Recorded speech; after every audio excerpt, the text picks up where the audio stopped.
Hello बच्चों, मोल concept के आज के इस लेक्चर में हम लोग सीखने वाले हैं इस चैप्टर की बहुत important portion limiting reagent.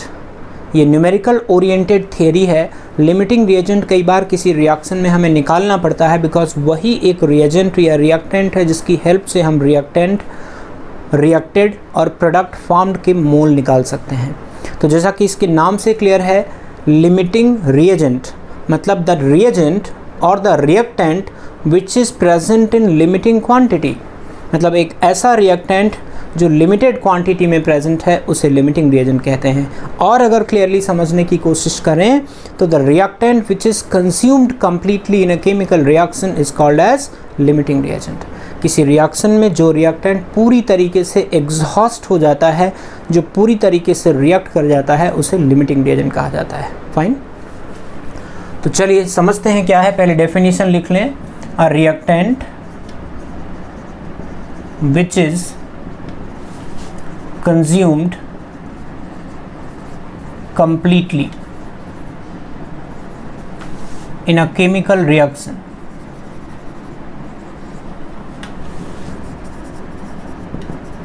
is called as limiting reagent। एक सिंपल एग्जांपल से मैं आपको और समझाता हूँ। मान लीजिए मेरे पास कार्बन सॉलिड है, ऑक्सीजन गैस है और ये CO2 गैस में कन्वर्ट हो रहा है, राइट। अब इसके मेरे पास 1 मोल है और इसके 2 मोल हैं, ठीक है। अब दोनों का स्टोइशियोमेट्री 1:1 है। इसका मतलब ये हुआ कि इसके 1 मोल से इसका 1 मोल रिएक्ट करेगा या इसके 2 मोल से इसका 2 मोल रिएक्ट करेगा। तो इसका मोल 1 है, इसका मोल 2 है। तो ऑब्वियस सी बात है कि इसके 1 मोल से रिएक्ट करने के लिए इसका 1 मोल चाहिए, तो और इसका 2 मोल है, तो जितना चाहिए उससे ज़्यादा अवेलेबल है ना, तो ये लिमिटिंग रिएजेंट हो गया। सिंपल, ये कम्प्लीटली रिएक्ट कर जाएगा। ये कम्प्लीटली रिएक्ट नहीं कर सकता क्योंकि इसके 2 मोल को रिएक्ट करने के लिए इसका 2 मोल चाहिए। तो जो कम्प्लीटली रिएक्ट करने वाला मटेरियल है वो कार्बन है। यानी एक बात तो बड़ी आसान है लिमिटिंग रिएजेंट फाइंड करते वक्त कि अगर कहीं किसी रिएक्शन में 2 रिएक्टेंट की स्टोइशियोमेट्री कोएफिशिएंट सेम हो, 1:1 हो, 2:2 हो, तो उस केस में लिमिटिंग रिएजेंट वो होता है जिसकी क्वांटिटी कम होती है। क्वांटिटी मतलब मोल, जिसके मोल कम होंगे वो लिमिटिंग रिएजेंट हो जाएगा, राइट, इजी। तो यहाँ पे ये लिमिटिंग रिएजेंट हो गया। अब मान लीजिए मेरे पास कोई एक और रिएक्शन है, कार्बन प्लस हाफ ऑक्सीजन, या ऐसे लिख लेता हूँ 2 carbon plus oxygen changing into 2 carbon monoxide. इसके 1 मोल है, इसके लेट्स से 1 मोल है, दोनों के 1-1 मोल है, राइट। अब इसका अगर मैं मान लूँ कि कार्बन लिमिटिंग है, तो कार्बन लिमिटिंग होगा तो कार्बन के 1 मोल को ख़त्म करने के लिए इसका हाफ मोल चाहिए, क्योंकि इसके 2 मोल से इसका 1 मोल रिएक्ट कर रहा है, इसके 1 मोल से इसका आधा मोल रिएक्ट करेगा, और ये है आधे से ज़्यादा। इसका मतलब ये कम्प्लीटली रिएक्ट कर सकता है। यदि मैं उल्टा मान लेता कि इसके 1 मोल, इसको मान लें कि लिमिटिंग है, तो इसका 1 मोल रिएक्ट करना होगा और इसके 1 मोल को रिएक्ट करने के लिए इसका 2 मोल चाहिए, लेकिन है केवल 1। इसका मतलब ये हुआ कि ये कम्प्लीटली कंज्यूम नहीं होगा, यानी कि oxygen can not be a limiting reagent. तो ये लिमिटिंग रिएजेंट हो गया।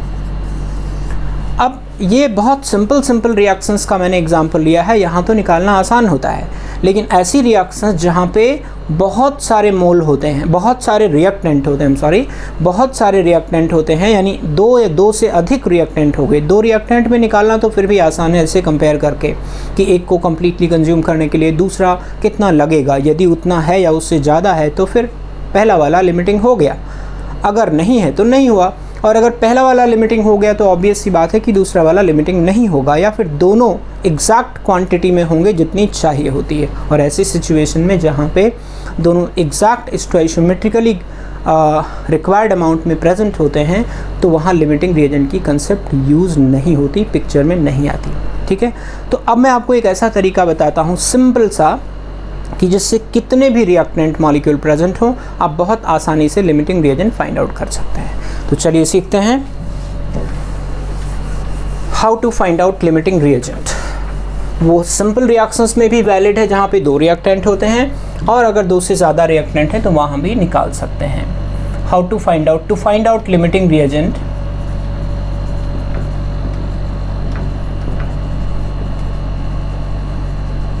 पहली जो सबसे इम्पॉर्टेंट रिक्वायरमेंट है वह रिएक्शन की, right balanced reaction, balanced reaction चाहिए होती है।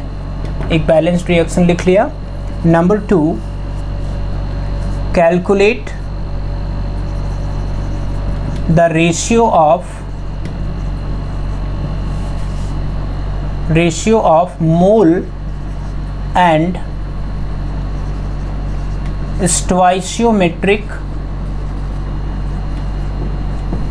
coefficient of all reactants।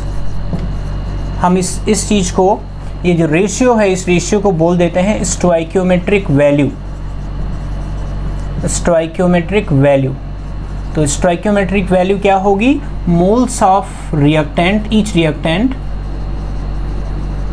divided by its stoichiometric coefficient। ठीक है, जिस रिएक्टेंट को हम चेक कर रहे हैं कि वो लिमिटिंग है या नहीं है, उसके मोल आपको दिए होंगे क्वेश्चन में और उसके स्टोइकियोमेट्रिक कोएफिशिएंट से डिवाइड कर दीजिए और ये सभी रिएक्टेंट के लिए निकाल लीजिए। जिस रिएक्टेंट के लिए स्टोइकियोमेट्रिक वैल्यू लीस्ट आएगी वही लिमिटिंग हो जाएगा। तो क्या लिखें? The reactant having least stoichiometric value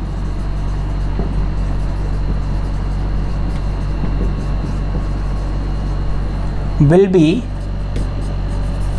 limiting reagent।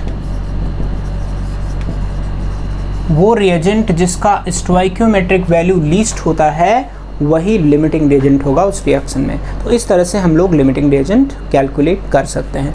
बस एक बार पता चल गया कि लिमिटिंग रिएजेंट है, आगे क्वेश्चन करना थोड़ा आसान हो जाता है। ठीक है, तो एक और बात मैं यहाँ पे बता दूँ। चलिए पहले एग्जांपल ले लेते हैं कुछ, उसके बाद मैं एक और बात बताता हूँ। जैसे मान लीजिए मेरे पास एक सिंपल सा एग्जांपल है, aluminium plus 3HCl changing into AlCl3 plus 3H2। थोड़ा इसको मैं अगर 2 कर दूं तो ये 6 हो जाएगा और ये रिएक्शन बैलेंस हो गई। इस तरह से फ्रैक्शन नहीं रखना चाहता था इसलिए मैंने 2 से मल्टीप्लाई कर दिया, अदरवाइज आप वैसे भी कर सकते थे। अब मान लीजिए इसके 3 मोल दिए हैं, इसके 4 मोल दिए हैं, ये मोल्स दिए हैं। अब इन दोनों की स्टोइकियोमेट्रिक वैल्यू निकाल ली।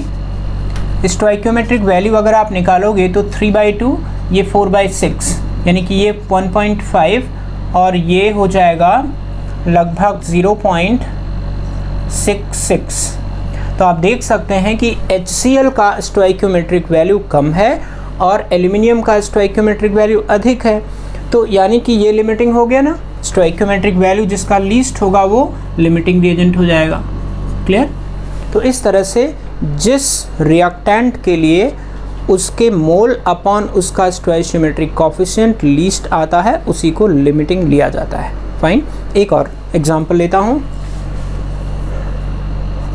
Fe plus H2O changing into Fe2O3 plus H2।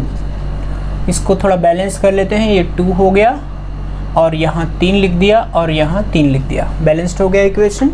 अब मान लीजिए इसके लेट से 4 मोल हैं और इसके 7 मोल हैं, ऐसे ले लिया आर्बिट्रली। इसके 4 मोल हैं और इसके 7 मोल हैं और इसमें मुझे लिमिटिंग रिएजेंट निकालना है।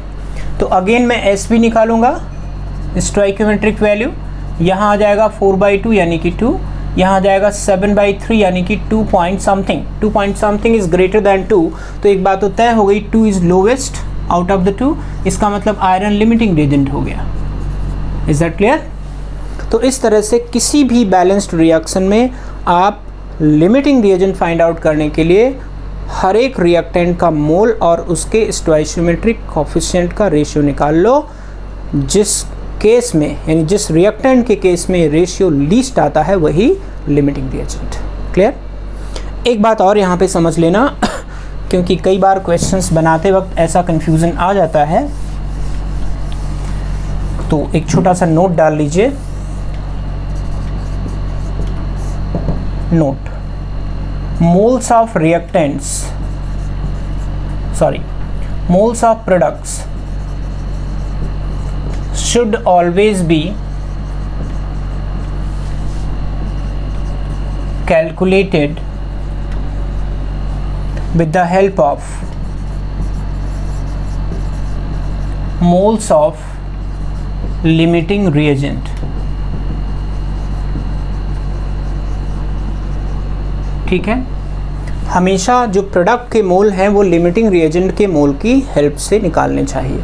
प्रोडक्ट का मोल हमेशा लिमिटिंग, कारण क्या है ज़रा समझो कि जैसे मान लो यहाँ पे लिमिटिंग है HCl, यानी HCl पूरा रिएक्ट कर रहा है, तो जो पूरा रिएक्ट कर रहा है वही तो डिसाइड करेगा कि प्रोडक्ट कितना बनेगा। जो पूरा रिएक्ट ही नहीं कर रहा है उसमें से तो वो पोर्शन निकालना पड़ेगा कि रिएक्ट कितना कर रहा है, उससे प्रोडक्ट का क्वांटिटी निकालना पड़ेगा। तो एक स्टेप कैलकुलेशन हमारी और हो जाएगी।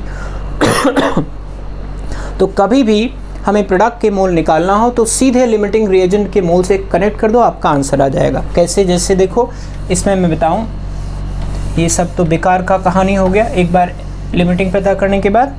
अब आपको पता है कि इसमें ये लिमिटिंग रिएजेंट है, तो मुझे लिखना चाहिए mole of AlCl3 is equal to, देखो ये 6 मोल से इसका 2 मोल बनता है, 3 मोल से 1 मोल बनेगा, यानी कि इसका जो मोल होगा इसका 1/3 होगा। तो क्या मैं लिख सकता हूँ 1/3 टाइम्स मोल ऑफ HCl।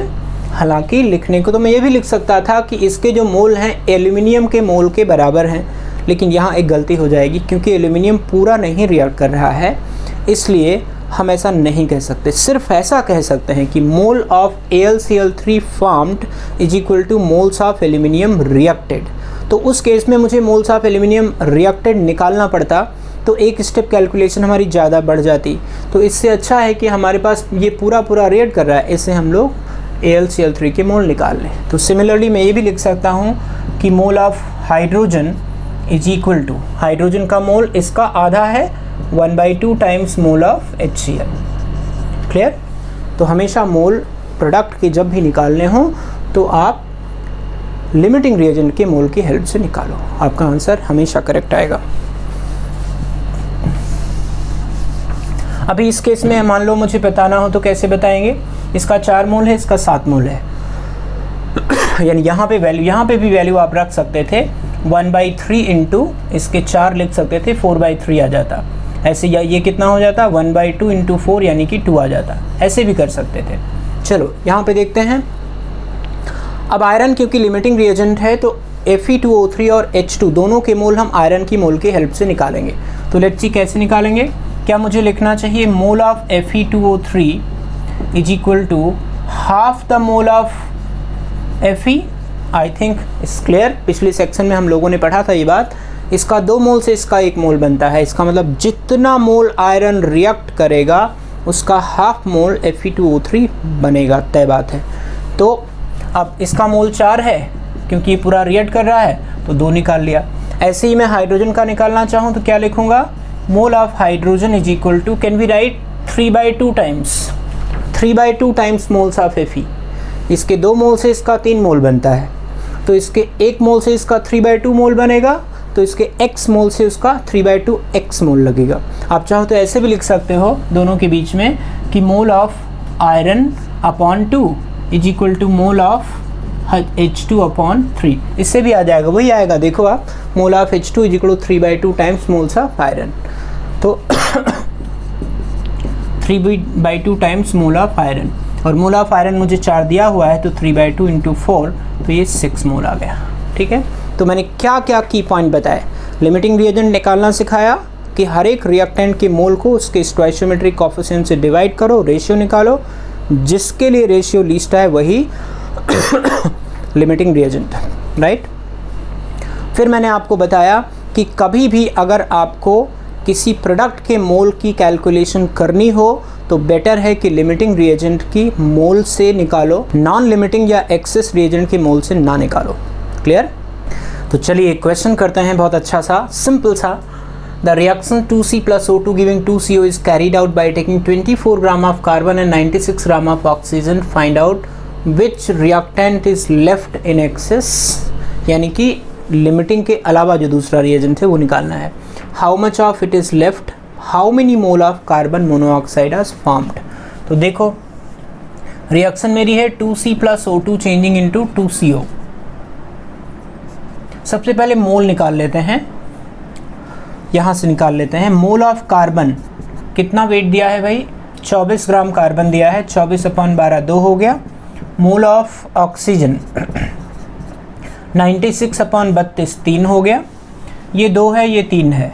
अगर मैं स्टोइशियोमेट्रिक वैल्यू चेक करूं तो कितना हो जाएगा, 2/2 यानी कि 1, 3/1 यानी कि 3, which becomes limiting. Limiting reagent हो गया आपका कार्बन, क्योंकि कार्बन की स्टोइशियोमेट्रिक वैल्यू 1 है जो कि कम है, तो कार्बन एक लिमिटिंग रिएजेंट हो गया यहाँ पे। अब लिमिटिंग रिएजेंट पता चल गया तो ये पता चल गया कि कौन सा एक्सेस में बच जाएगा, यानी ऑक्सीजन बच जाएगा। तो पहला आंसर हो गया oxygen. Oxygen is left in excess. अभी बोला how much of it is left, यानी how many mole of oxygen is left. Check करते हैं, तो सबसे पहले निकाल लेते हैं mole of O2 reacted. Mole of O2 reacted क्या मैं लिख सकता हूँ half the mole of carbon reacted. Can you check the reaction. इसके 2 मोल से इसका 1 मोल रिएक्ट करता है, तो जितना मोल कार्बन रिएक्ट करेगा उसका आधा मोल ऑक्सीजन रिएक्ट करेगा। फाइन, तो हाफ इंटू 2। अब ये स्टोइशियोमेट्रिक वैल्यू के बाद इसकी ज़रूरत नहीं है, यानी 1 मोल रिएक्ट कर गया। 3 मोल था, 1 मोल रिएक्ट कर गया, तो बचा कितना, 3 - 1 यानी कि 2 मोल। तो mole of oxygen left is equal to 3 - 1 यानी कि 2। सेकेंड आंसर 2 हो गया। क्लियर। अब एक थर्ड ऑक्सीजन और ऑप्शन और पूछा है कि how many mole of CO are formed. Let me check. Part C, ये A था, ये B था और ये C था। How many mole of CO, जैसा कि मैंने सिखाया कि हमेशा प्रोडक्ट के मोल लिमिटिंग रिएजेंट के मोल से ही निकालो, तो निकालो।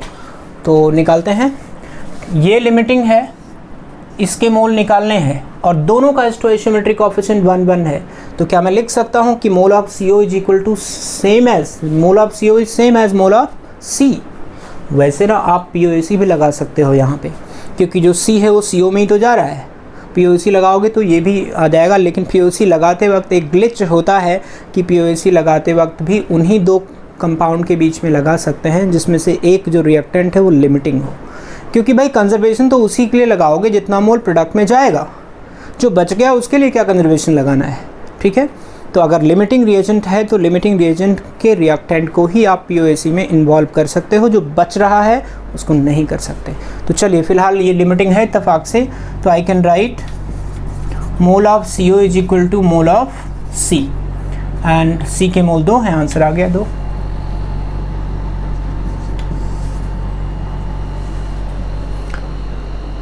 ठीक है, फाइन। तो चलिए एक और प्रॉब्लम करते हैं लिमिटिंग रिएजेंट पे based. CS2 and Cl2 are in the weight ratio 1:2 are allowed to react according to the following equation. Find the fraction of excess reagent left behind. यानी जो reagent बच रहा है वो excess में कितने फ्रैक्शन बच रहा है ये अपने को निकालना है। परसेंटेज भी पूछ सकते हैं, फिलहाल फ्रैक्शन पूछा है। तो CS2 and Cl2 are in the weight ratio 1:2, इसका W ग्राम मान लेता हूँ तो इसका 2W ग्राम हो गया। अगर मैं मोल लिखूँगा तो ये है आपका 2W divided by 71। Molecular weight CS2 का कितना हो जाएगा, 12 + 32 × 2, 12 + 64 दैट इज 76। तो ये हो गया W डिवाइडेड बाई 76। फाइन। तो अब अगर मैं लिमिटिंग रिएजेंट निकालने की कोशिश करूं तो आप देख सकते हो कि यहाँ 3 है, यहाँ 1 है, तो इसका स्टोइशियोमेट्रिक वैल्यू निकाल लेते हूँ। अगर आप इसको डिवाइड करोगे 1 से, इसको डिवाइड करोगे 3 से, राइट, तो I think you will get the limiting reagent chlorine. Chlorine will be the limiting reagent. तो क्लोरीन लिमिटिंग रिएजेंट आ गया, इसका मतलब एक्सेस में कौन बचा, CS2। कितना फ्रैक्शन बचा है ये निकालना है, तो ये लीस्ट है, तो लिमिटिंग रिएजेंट हमारा हो गया क्लोरीन। लिमिटिंग रिएजेंट क्लोरीन हो गया। अब इसका कोई काम नहीं बचा, इसको हटा सकते हैं आप, इसकी कोई ज़रूरत नहीं, सिंपली पता करना था अपने को, बस मोल रखना आप बचा करके। इसका मोल है W/76, इसका मोल है 2W/71, राइट। क्लोरीन का मॉलिक्यूलर वेट है 71। तो अब क्योंकि क्लोरीन लिमिटिंग रिएजेंट है, अब मैं लिख सकता हूँ mole of CS2 reacted is equal to 1/3 of mole of chlorine reacted. Yes or no?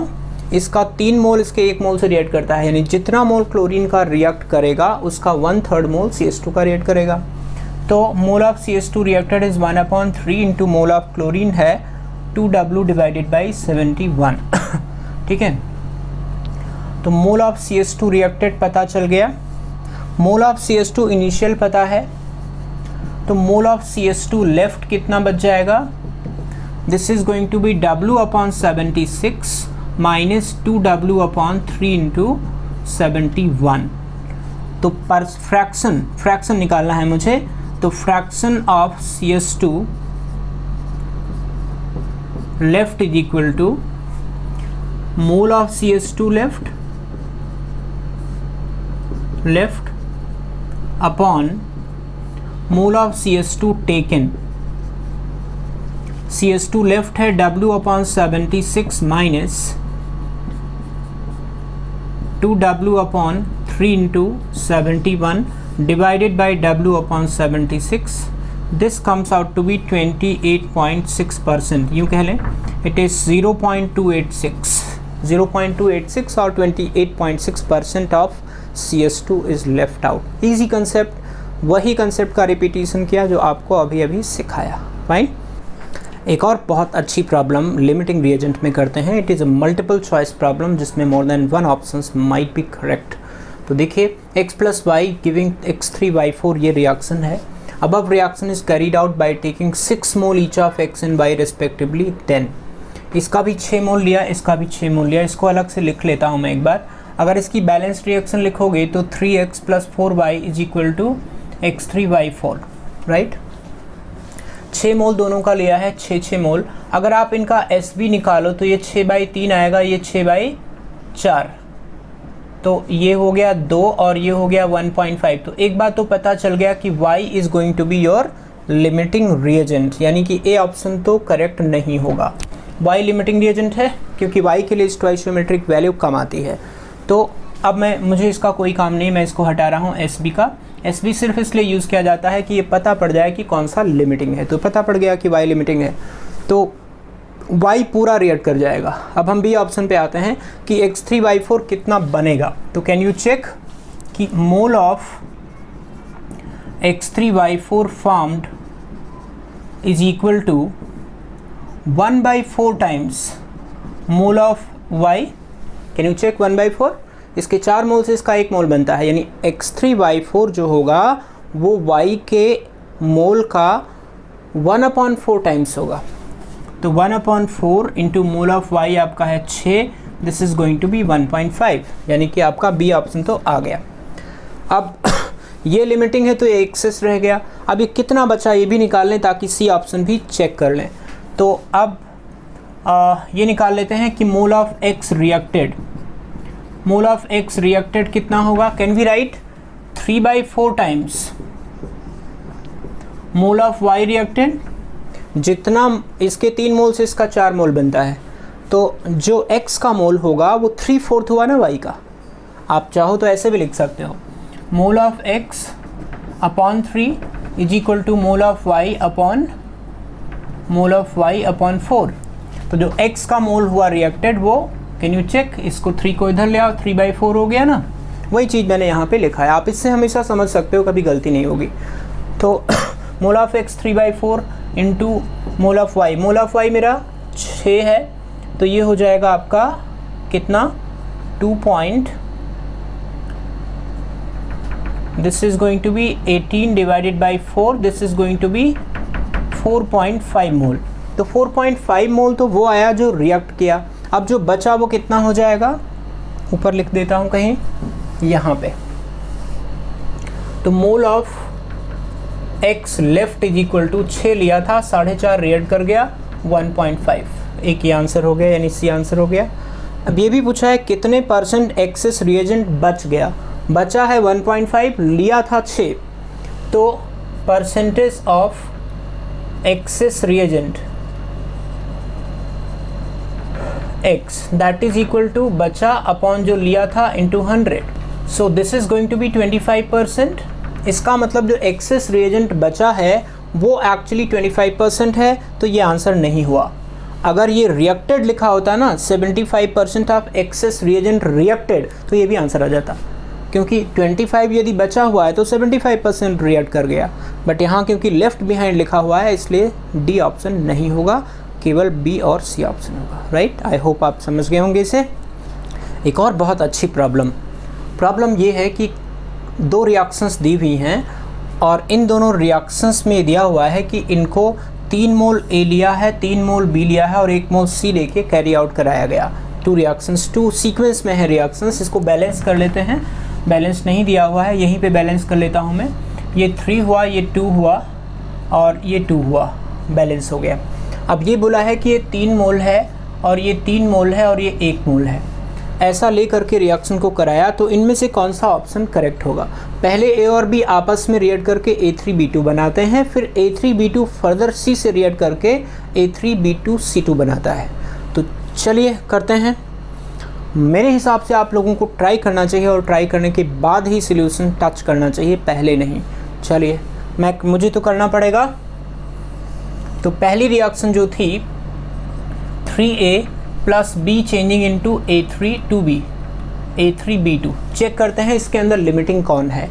ये 3 मोल है, ये 3 मोल है। अगर आप SB की बात करोगे तो SB इसका 3/3 यानी कि 1 और इसका 3/2 यानी कि 1.5।